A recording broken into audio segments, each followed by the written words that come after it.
नवापूर कृषी उत्पन्न बाजार समितीच्या सभापतींवरील दुसरा अविश्वास प्रस्ताव बारगळला. गणपूर्ती अभावी सभा न झाल्याने प्रस्ताव फेटाळला.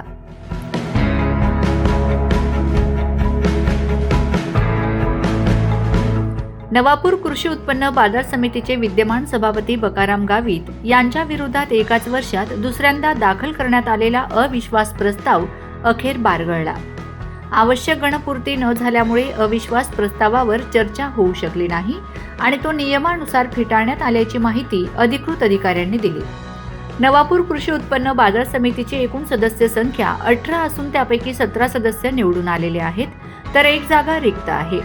या सदस्यांपैकी 13 सदस्यांनी दिनांक 3 नोव्हेंबर 2025 रोजी सभापती बकाराम गावित यांच्या विरोधात अविश्वास प्रस्ताव जिल्हाधिकारी यांच्याकडे दाखल केला होता. या प्रस्तावावर चर्चा व निर्णय घेण्यासाठी माननीय जिल्हाधिकारी यांच्या दिनांक 22 डिसेंबर 2025 रोजीच्या आदेशानुसार दिनांक 2 जानेवारी 2026 रोजी नवापूर कृषी उत्पन्न बाजार समितीच्या कार्यालयात विशेष सभा आयोजित करण्यात आली होती. सदर सभेचे अध्यक्षस्थान प्राधिकृत निवडणूक अधिकारी तथा सहाय्यक निबंधक सहकारी संस्था नवापूर येथील अधिकारी सागर गवंड यांनी भूषविले. सभा सकाळी 11 वाजता सुरू झाली. नियमानुसार 30 मिनिटे प्रतीक्षा करण्यात आली. मात्र या कालावधीत फक्त भालचंद्र गावित व रमिला दिलीप गावित हे दोनच सदस्य सभेला उपस्थित राहिले. महाराष्ट्र कृषी उत्पन्न बाजार समिती कायद्याच्या कलम 23(अ) नुसार आवश्यक गणपूर्ती पूर्ण न झाल्याने सभा होऊ शकली नाही. त्यामुळे सभापती बकाराम गावित यांच्यावरील अविश्वास प्रस्ताव गणपूर्ती अभावी फेटाळण्यात आला, अशी अधिकृत माहिती प्राधिकृत अधिकारी सागर गवंड यांनी दिली. दरम्यान अविश्वास प्रस्ताव फेटाळल्याची बातमी कळताच नवापूर कृषी उत्पन्न बाजार समिती कार्यालयात जल्लोषाचे वातावरण निर्माण झाले. नवापूर नगरपालिकेचे नवनियुक्त नगराध्यक्ष जयवंत जाधव, गट नेते नरेंद्र नगराळे, नगरसेवक धर्मेंद्र पाटील, मनोहर नगराळे यांच्यासह कार्यकर्त्यांनी उपस्थित राहून कृषी उत्पन्न बाजार समितीचे संचालक तथा नगरसेवक भालचंद्र गावित यांचे अभिनंदन केले.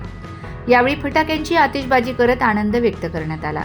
या घटनेमुळे बाजार समितीतील राजकीय घडामोडींना नव्याने वेग आला असून सत्ताधारी काँग्रेस पक्षातील अंतर्गत गटबाजीवरही प्रश्नचिन्ह उपस्थित झाले आहे. अविश्वास प्रस्तावाला आवश्यक संख्याबळ असल्याचे सांगितले जात असताना निर्णायक सभेला सदस्यांची अनुपस्थिती ही बाब विशेष लक्षवेधी ठरली आहे. बाजार समितीच्या अविश्वास ठरावावर समोरील कोणीही उपस्थित न राहिल्याने आम्ही फक्त 2 सदस्य भालचंद्र गावित आणि रमिला गावित या दोघंच उपस्थितीत राहिल्याने अविश्वास हा बारगळलेला आहे. विकास व विनियम अधिनियम 1963 अन्वये कलम 23 अन्वये सभापती किंवा उपसभापती यांच्या विरुद्ध अविश्वासाची तरतूद आहे.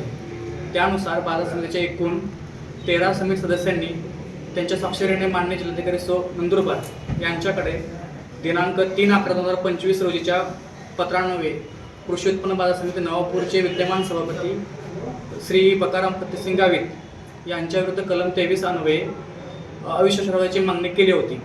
सदर पत्राच्या अनुषंगाने मान्य जिल्हाधिकारी नंदुरबार यांच्या कार्यालयाकडे जा.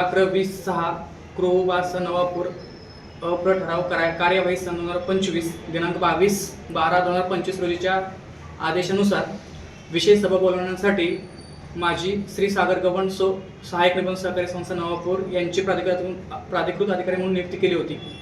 त्यानुसार सभेचे प्राधिकृत अधिकारी यांच्याकडे दिनांक 24/12/2025 रोजीच्या विशेष सभेची नोटीस सर्व समिती सदस्यांना बजावण्यात आली होती. त्यानुसार आज दिनांक 2/1/2026 रोजी सकाळी 11 वाजता ही विशेष सभा आयोजित केली होती. सदर विशेष सभेस बाजार समितीचे 2 संचालक उपस्थित होते. विशेष सभा ही गणपूर्ती अभावी तहकूब करण्यात येत आहे आणि त्यानुसार श्री विद्यमान जे सभापती आहेत त्यांच्या विरुद्धचा अविश्वास हा प्रस्ताव नामंजूर करण्यात येत आहे. Bureau report, Navapur express news, Navapur.